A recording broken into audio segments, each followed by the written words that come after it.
மாநில ஒருங்கிணைப்பாளர் ஹுமாயூன் கபீர் அவர்கள்.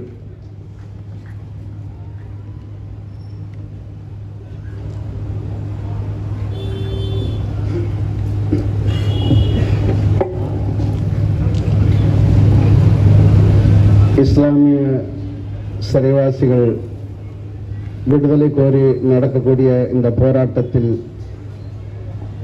கலந்து கொண்டிருக்கும் உறவுகள் அத்தனை பேருக்கும் சீமான் தம்பின் வாழ்த்துக்களும் வணக்கமும். நாம் தமிழர் கட்சி இஸ்லாமிய சிறைவாசிகளுக்காக எதற்காக மேடை போட வேண்டும், எதற்காக பேச வேண்டும்? நாம் தமிழர் கட்சியின் தலைமை இஸ்லாம் என்ற மார்க்கத்தை ஏற்ற தலைமை இல்லையே. நாம் தமிழர் கட்சியின் தலைமை ஜிம்மா மேடைகளில் திமுகவுக்கு வாக்கு சேகரிக்கக்கூடிய தலைமை இல்லையே. ஆனாலும் சீமான் ஏன் இஸ்லாமிய சிறைவாசிகளின் விடுதலை கோருகிறார் என்றால், சிறைவாசிகளின் மொழியும் சீமானின் மொழியும் ஒரு மொழிதான் என்றுதான். உங்களுக்கு ஒன்றை நினைவூட்ட கடமைப்படுத்துகிறேன்.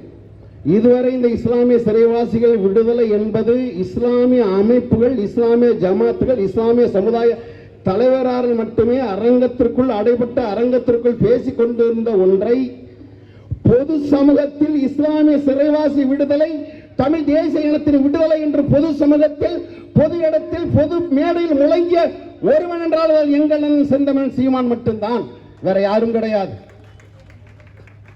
தொடர்ச்சியாக நீங்கள் நன்றாக உற்று நோக்குங்கள்.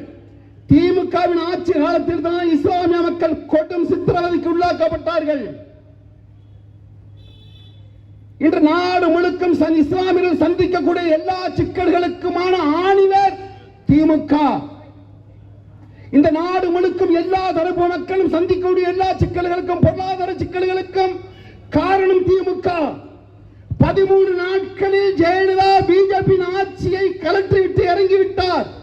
தன்னிடமுள்ள 12 பாராளுமன்ற உறுப்பினர்கள் வைத்து 6 மத்திய அமைச்சர் பதவி வாங்கிக் கொண்டு 5 ஆண்டு காலம் பிஜேபியை இந்திய நிலப்பரப்பில் ஆளவிட்டது திமுக தான். இன்று அவர்கள் சிறையில் இருக்கிறார்கள். பொய் வழக்கு போட்டு ஸ்டாலின் அவர்களை உங்கள் அப்பா காலத்தில் பொய் வழக்கில் உள்ளே சென்றார்கள். உங்கள் காலத்தில் நீங்கள் கள்ள மௌனம் செய்தீர்கள். உங்கள் பிள்ளை காலம் வந்துவிட்டது, உங்கள் பிள்ளையின் பிள்ளை காலம் வந்துவிட்டது. ஆனால் அந்த சிறைவாசிகளுக்கு ஒரு விமர்சனம் இல்லை. சென்ற தேர்தலில் அண்ணன் சீமான் தொடர்ச்சியாக சிறைவாசி விடுதலை எடுத்தார். கோயம்புத்தூரில் எடுத்தார், நாகப்பட்டினத்தில் எடுத்தார், வேலூரில் எடுத்தார். தொடர்ச்சியாக எடுக்கும் பொழுது அந்த சிறைவாசி குடும்பத்துக்கு அழுத்தம் வந்தது. நீங்கள் ஏன் சீமான் பின்னாடி செல்கிறீர்கள்? நீங்கள் ஏன் சீமான் பக்கத்தில் நிற்கிறீர்கள்? நீங்கள் சீமான் நாம் தமிழர் சென்றால் இந்த சிறைவாசி விடுதலை தாமதப்படுத்தப்படும். அமைப்பு நிர்வாகிகள், சமுதாய தலைவர்கள், அரசியல் வியாபாரிகள் அந்த சிறைவாசி குடும்பத்தில் பேசியிருக்க கூடும், வந்திருப்பார்கள் அவர்கள். இந்த அழுத்தத்துக்கு பிறகு ஆட்சிக்கு வந்த திமுக 2 வாக்குறுதிகள் கொடுக்கிறது எதிர்க்கட்சியாக இருக்கும் பொழுது.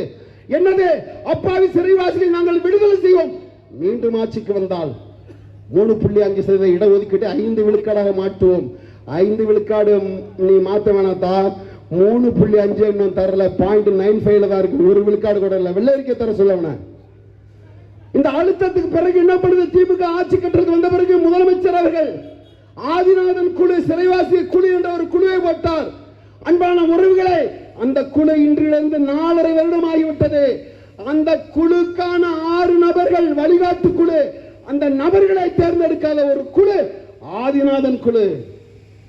யார் கேட்பார்?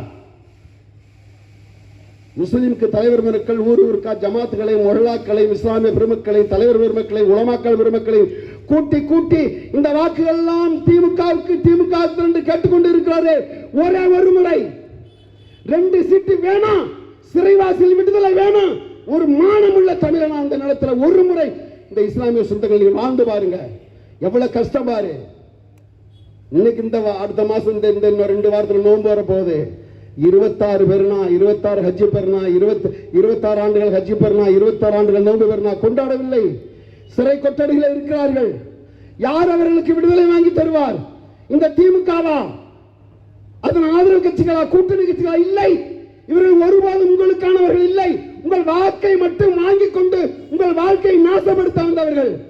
சுப்ரீம் கோர்ட், உச்ச நீதிமன்றத்தின் தீர்ப்பு இருக்கு. மாநில அரசு சிறைவாசிகளை விடுதலை செய்யக்கூடிய அதிகாரம் மாநில அரசுல இருக்கு. மாநில அரசு நெஞ்சில மாஞ்சார்ந்தா கூட சொல்றா, சீமான் முதலமைச்சர் இருந்தார், அடுத்த நாள் சிறைவாசிகள் வெளியே வருவாண்டா. சத்தியம் என்று சொல்றேன், அல்லாஹ் மீது சத்தியம்டா இது, என் தலைவன் பிரபாகரன் மீது சத்தியம்டா இது. சீமான் அடுத்த நாளை வெளியே விடுவாண்டா. மாநில அரசின் அதிகாரம், அம்மையார் ஜெயலலிதா ஆட்சி காலத்தில் தருமபுரி பேருந்து வழக்கில் உள்ளவர்கள் அவன் ஆட்சிக்கு வந்து விடுதலை செய்தார்கள். லீலாவதி கொலை வழக்கில் திமுக ஆட்சிக்கு வந்து விடுதலை செய்தது. எவன் ஆட்சி காலத்தில் இருந்த இஸ்லாமிய சொந்தங்கள் விடுதலை செய்யப்படவில்லைடா. இன்னும் எத்தனை நாளைக்கு தான் நீ குனிஞ்சு குனிஞ்சு போயிட்டு இருப்பேன். முட்டி போட்டு வாழ்வதல்ல மார்க்கம். முழங்க வேண்டும், அநீதிக்கு எதிராக முழங்க வேண்டும். இந்த இருக்கிறானே பள்ளி பாபா, அவன் அவன் அவன் அவன் ஏறாத குதிரை இல்லை, தன் பாதி கொள்கையை மாற்றிக்கொள்ளாதவன். அவன் தான் இறுதியாக ஏண்டா பழனி பாபா விடவா திமுக நீங்களாம் நெருக்கமா இருந்துற போறிய, பழனி பாபா விடவடா எம்ஜிஆர் நெருக்கமா இருந்துற போறிய, பழனி பாபா விடவா இந்திரா காந்தி நெருக்கமா இருந்துற போறியா. கொள்கை மாறுச்சுனா தலையில தூக்கி வச்சு கீழே போட்டு மிதிச்சாண்டா பழனி பாபா. அப்பேற்பட்ட அவன் சொன்னான், ஜெயலலிதாவும் எம்ஜிஆர் நெஞ்சில உதஞ்ச எதிரி, கருணாநிதியை முதுகுல குத்துன துரோகின்னு சொன்னான். அந்த புள்ளியிலிருந்து உங்களுக்கான அரசியல் பயணத்தை நீங்கள் தொடங்கி இருந்தால் இன்னும் அந்த சிறைவாசிகள் சிக்கல் இல்லை. உனக்கு தேவை எரிக்க சந்தன கட்டை இல்ல, உனக்கு தேவை நோம்பு கஞ்சிக்கு அரிசி அல்ல, உனக்கு தேவை உலமாக்கல் உயர்வு ஊதியம் அல்ல, உனக்கு தேவை உலமாக்கல் ஸ்கூட்டி வாங்குவதற்கு மானியம் அல்ல, எனக்கு தேவை சலுகை அல்ல, உரிமை. சிறைவாசி என்பது பிச்சை அல்லடா, அது ஒரு தேசிய இனத்தின் உரிமை. இந்திய சிறைச்சாலை சட்டத்தின் உரிமைடா. உரிமையை கட்டு போராடுறான் ஒரு கட்சி, ஒரு அரசியல் கட்சி. இந்த தலைப்பை இப்படி போட்டு ஒரு கூட்டத்தை காமிக்க சொல்லு.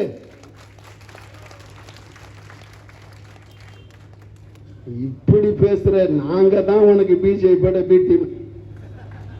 நாங்க கேரளா ஸ்டோரின்னு ஒரு படம், 40,000 பெண்களை கடத்தி மதம் மாத்திட்டாங்கன்னு வரக்கூடிய ஒரு படம். கேரளா தடை செய்து, கர்நாடகா தடை செய்து, இந்திய மாநிலங்கள் அத்தனை தடை செய்து, உங்க திராவிட மாடல் முதலமைச்சர் அவர்கள் அன்றைய டிஜிபி ஐயா மரியாதைக்குரிய சைலேந்திர பாபு தலைமையில் பாதுகாப்பு கொடுத்து தியேட்டர் முழுக்க நீ ஓடவிட்டாய். அதை தடுத்து நிறுத்தியது சீமானின் படையில் தானடா. சொல்லி பார்த்தோம் கேட்கவில்லை. அண்ணன் சீமான் அறிக்கை விட்டார், கேட்கவில்லை. அவன் தம்பிமார்கள் டிக்கெட் வாங்கி கொண்டு தியேட்டர் அலுவலகத்தில் உட்கார்ந்து திரையை கிழித்த பொழுது இது பேச்சல்ல வீச்சு என்று பயந்து நிறுத்தினான். அடுத்து பிபிசியோட ஆவணப்படம் குஜராத் ஃபைல்ஸ் பிபிசியோட ஆவணப்படம். அன்றைக்கு குஜராத் படுகொலையில் அப்படியே ஆவணப்படுத்தி காட்சிப்படுத்தி கொண்டு வந்து இங்க போடுறான் அவன். அந்த படத்தை திரையிட நீ அனுமதிச்சியா? திமுக அனுமதிச்சியா அந்த படத்தை திரையிட? தடை. அந்த படத்தை தமிழாக்க மொழிமாற்றம் செய்து தமிழ்நாடு எங்க அரங்குகளில் திரையிட்ட ஒரே கட்சி நாம் தமிழர் கட்சி தான். நாங்களடா பிஜேபியோட பி டீமே, நாங்களா பிஜேபியோட பி டீமே. உனக்கு தேவை அரசியல் அதிகாரம். அரசியல் அதிகாரத்துக்கு நோக்கி நீ நகரு. நேற்று பார்க்குறாங்க ஒரு சின்ன இணையத்தில் ஒரு வரல வருது, ஒரு இஸ்லாமியர்கள் கட்சி எடுத்துக்கிற ஒரு தம்பி. அதில் ஸ்டாலின் சொல்றாரு, இந்த தம்பிக்கு நெஞ்சில இடம் இருக்கு, உனக்கெல்லாம் சீட்டு தர மாட்டான், நெஞ்சில இடம் இருக்கு, திராவிட தலைவாணி பஞ்சில இடம் இருக்குன்னு சொல்லிக்கிட்டு போயிட்டே இருப்பான். உனக்கெல்லாம் சீட்டு கிடையாது. அங்கி பிழைப்பதை விட நக்கி வாழ்வதில் ஒரு நாள் அண்ணன் பல்பாபா சொல்வதை போல்தான் ஒரு கோழையின் தலை கிரீடமாக இருப்பதை விட ஒரு வீரனின் கால் செருப்பாக இருந்து விட்டு போகலாம். 200 ஆண்டுகள் ஆடாக வாழ்வதை விட ஒரே ஒரு நாள் புலியாக இருந்து விட்டு போகலாம். வாருங்கள் சொந்தங்களே, உங்களை அணைத்துக் கொள்ள 12 கோடி தமிழ் தேசிய இனம் இருக்கிறது. நீங்கள் மதமாக சாதியாக பிரிந்தால் நீங்கள் கொல்லப்படுவீர்கள், அச்சுறுத்தப்படுவீர்கள் என்கிறார் அண்ணன் பழனி பாபா. வாருங்கள், எனக்கெல்லாம் பிரச்சனை இல்லை. அண்ணன் ஒவ்வொரு முறை என்ன தேர்தல் காலத்தில் நிறுத்துறாரு.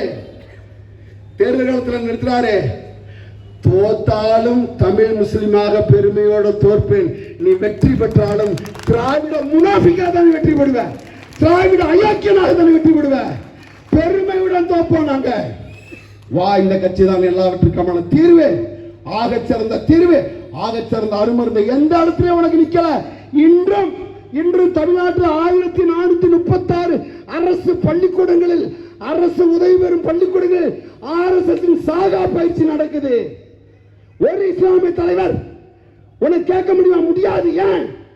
பிழைக்க நீ அண்டி விளைக்கிறவன், நீ சீட்டுக்கு நோட்டுக்கு நிற்கிறவன், மக்களுக்கு மக்களோட நாட்டுக்கு நிற்கிறவன் இல்லை. நாங்க நீ அதுக்கான ஆள் இல்லை. இந்த நிலைகள் மாறணும்னா உங்களுக்கான ஒரு வாய்ப்பு தான் இருக்கு. நீங்கள் இனமாக ஒன்று கூட வேண்டும். இனமாக ஒன்று கூடினால்தான் இதற்கு தீர்வு கிடைக்கும். இந்த அறிவிப்பிலும் இல்லைங்க.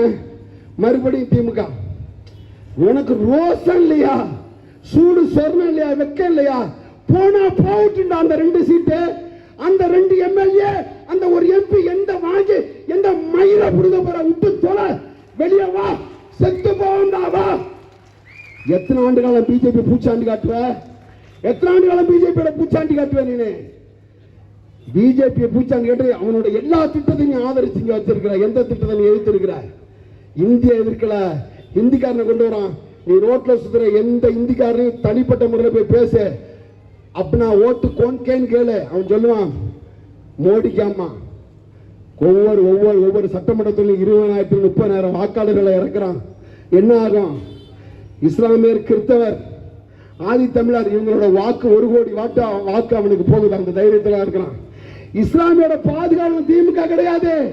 9 விழுக்காடு வாக்கு தாண்டா திராவிட திருட்டு திமுகவுக்கு பாதுகாப்பு. வெளியே வாடா. இல்ல நீ இருக்கிறியா? எல்லா இஸ்லாமிய அமைப்புகளும் ஒன்னா போ. எஸ்ஏபி, முஸ்லிமுக்கு, சுன்னத் ஜமாத்து, சுன்னத் பண்ணாத ஜமாத்து, எல்லா ஜமாத்து ஒன்னா போ. 20 சீட்டு கேட்றா திராவிடன்ட்ட.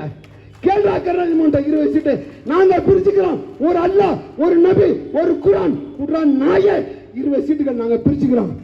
அதுக்கும் திராணி இல்லை. நீ கேட்க மாட்டேன். நீ வா, எங்களோட வா. கடந்த பாராளுமன்ற தேர்தல் 40 இடத்துல ஒரு இடம் கூட இஸ்லாமியர்கள் திமுக சீட்டு தரல. சீமான் 5 இடத்துல கொடுத்தாரு. நீ தரமாட்ட, நீ தரமாட்ட. எங்க மேல அவதூறு பரப்ப ஒரு 5 ஐட்டம் வச்சிருக்கிறான். சீமான் இஸ்லாமிய சாத்தான் பள்ளி சொல்லிட்டாரு.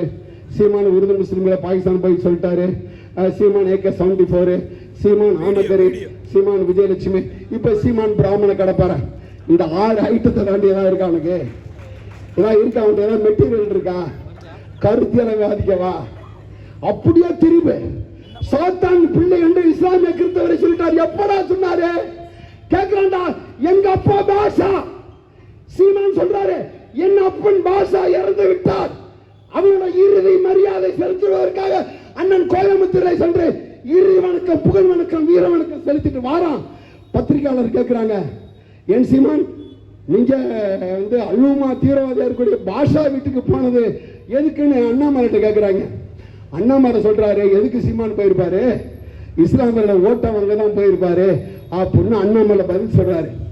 அதை வாங்கிட்டு வந்து எங்க அண்ணன் கொண்டு வர்றாங்க. இப்படி அண்ணாமலை சொல்லியிருக்காரு. இது என்னோட எங்க அண்ணன் சொல்றாரு, ஐயோ அவங்க எனக்கு ஓட்டு போடுவாங்கன்னு நான் இங்க போனேன். பாஷா என் அப்பன், ஒரே சிறையில் நானும் அவனும் இருந்தோம் என்று சொன்னார். சொன்னது மட்டுமல்ல இஸ்லாமிய சொந்தங்களே, அவர்கள் சாத்தான் பிள்ளைகளாக மாறிவிட்டார்கள். ஏன்? எது சாத்தானின் செயல்? குடிக்க வைத்து கொள்றது சாத்தானின் செயல். மணல் கொள்ளை, கனிமவள கொள்ளை, திருட்டு, ஊழல், லஞ்சம், இது அத்தனை சாத்தானின் செயல். இந்த செயலை செய்யக்கூடிய திமுகவுக்கு வாக்களிக்க நீ சாத்தான் பிள்ளைகளாக மாறிவிட்டார்கள் தான் சொன்னாரு. அப்ப திருச்சி ஆனாடா ஒரு மனுஷன் 1 ஆண்டு காலம் 2 ஆண்டு காலம் ஒரு அவதூறை தூக்கிட்டு சமைக்கலாம். 15 ஆண்டு காலம் ஒரு அவதூறை தூக்கிட்டு சீமானை தூக்கிட்டு நீ எதிர நிற்கிற. நிக்க அந்த அவதூறுகள் மேல ஏறி நின்று உறக்க முழங்குவோம். நாங்கள் எல்லோருக்கும் மாணவர்கள் என்று முழங்குவோம். இந்த சிறைவாசி விடுதலை சாத்தியப்பட வேண்டும் என்றால் உங்களுக்கு ஒரு வாய்ப்பு தான்.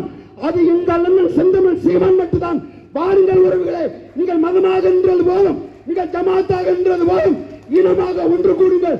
சீமான் கரத்தை கைப்பற்றி இந்த சிறைவாசிகள் அத்தனை பேர் விடுதலை நாங்கள் சாத்தியப்படுத்துவோம் என்று கூறி விடைபெறுகிறேன். நன்றி, வணக்கம். நாம் தமிழர். அடுத்ததாக மாநில